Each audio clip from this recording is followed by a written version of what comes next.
Урматтуу окуучулар, саламатсыңарбы? Бизде бүгүн математика сабагы болот. Мына маанайыңар жакшыбы? Ким сабакка даяр? Анда эмесе сабакка даяр болсоңор, бүгүнкү жаңы тема көп бурчтуктардын чеги, периметри. Сабактын максаты бүгүн жаңы тема боюнча түшүнүк аласыңар. Жаңы темага карата мисал маселелерди өз алдынча иштөөгө аракет кыласыңар жана бири-бириңерди уга билүүңөр керек. Мына ошол жаңы тема боюнча бир аз мисал маселелер берилген. Ошолорго карата аткарганды аракет кылалы. Урматтуу окуучулар, маалымат катары айта кетейин. Көп бурчтукту курчап турган туюк сызык анын чеги деп аталат. Ал эми көп бурчтуктун чеги кесиндилерден турат. Ошол кесиндилер көп бурчтуктун жактары деп аталат. Экранда көрүп тургандай фигураларды атайлы, андан айырмасын айырмалап айтып берели.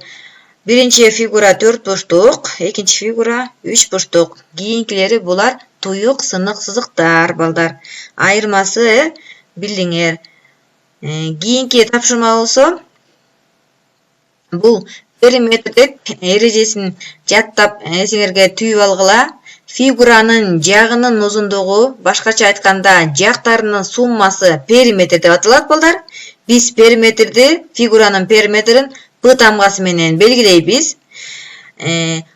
Миллиметр, сантиметр, дециметр, метр, километр узундуктун чен бирдиктери менен аныкталат.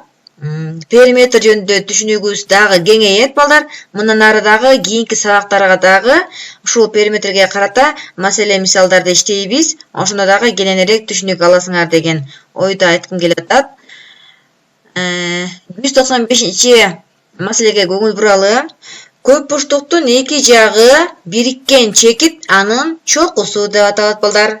Ал эми көп бурчтукта канча бурч болсо, ошончо жагы жана чокусу болот. Экранда көрүп турасыңар, фигураларды карап оюңарды топтогула.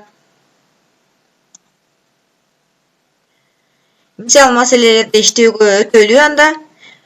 Номер 197 мисалда бир нече мисалдар берилген. Кошуу жана кемитүү, буларды детпериңерге түшүрүп, жазганды унутпагыла.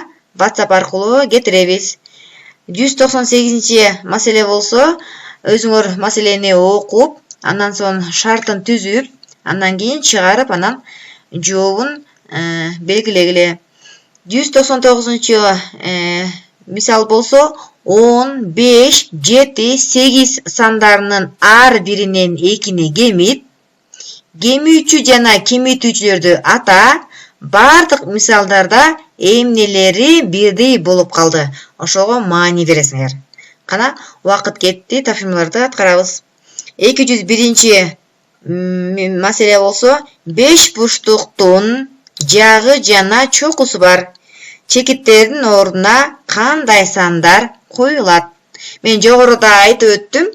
Ошол эрежеге таянып, ошол түшүнүккө таянып туруп, ушул 201 мисалды чыгарсаңар болот.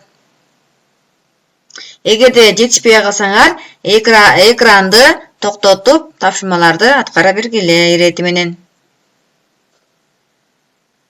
Урматтуу окуучулар, үйгө тапшырма номер 200 суроого жооп бересиңер. 8 бурчтуктун канча жагы жана канча чокусу бар?